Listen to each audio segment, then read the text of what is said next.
Get ready for the dictation. Start. The invalid section 66A is often invoked out of ignorance, but it serves as a tool of harassment.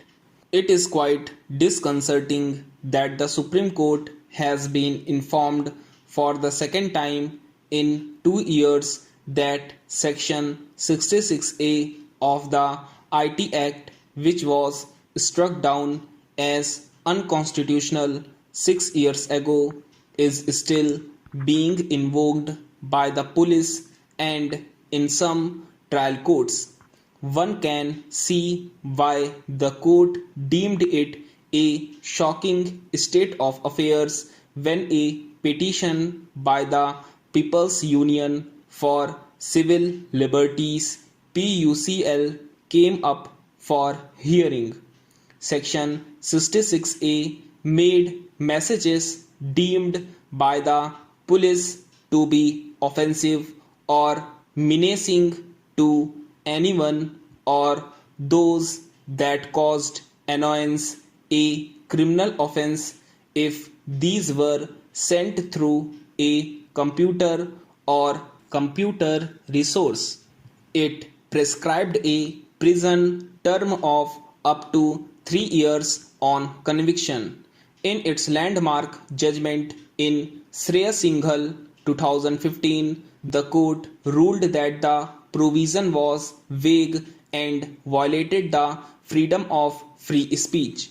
It was so broadly defined that it took into its sweep protected speech also, and therefore upset the balance between the exercise of the free speech right and the imposition of reasonable restrictions on it.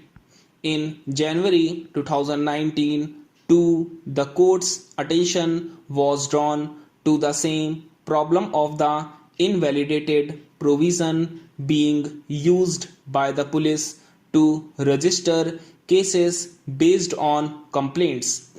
Not much seems to have changed since then, and it is quite surprising that the police headquarters and prosecutors in the various states had not disseminated the effect of the court ruling among officers manning police stations.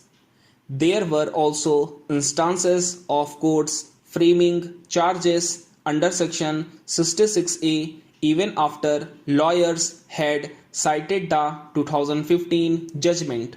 The PUCL has said as many as 745 cases are still pending in district courts in 11 states. It is not difficult to surmise that police officers who receive complaints and register them as first information reports may not be aware of the judgment, though one cannot rule out instances of the section being invoked deliberately as a tool of harassment.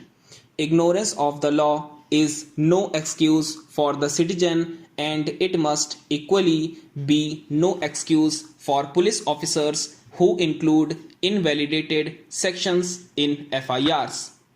Recently, police in Uttar Pradesh booked a journalist for defamation under Section 500 of the IPC, even though the Supreme Court has ruled that defamation can be pursued only by way of private complaints and there can be no FIR.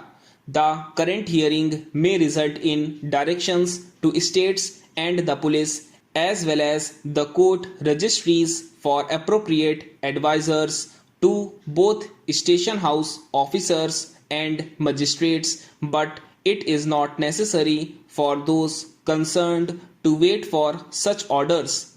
Police chiefs and the directorates of prosecution must proactively begin a process of conveying to the courts and investigators all important judgments and their effects on the practices relating to investigation, prosecution, and the framing of charges from time to time. Stop.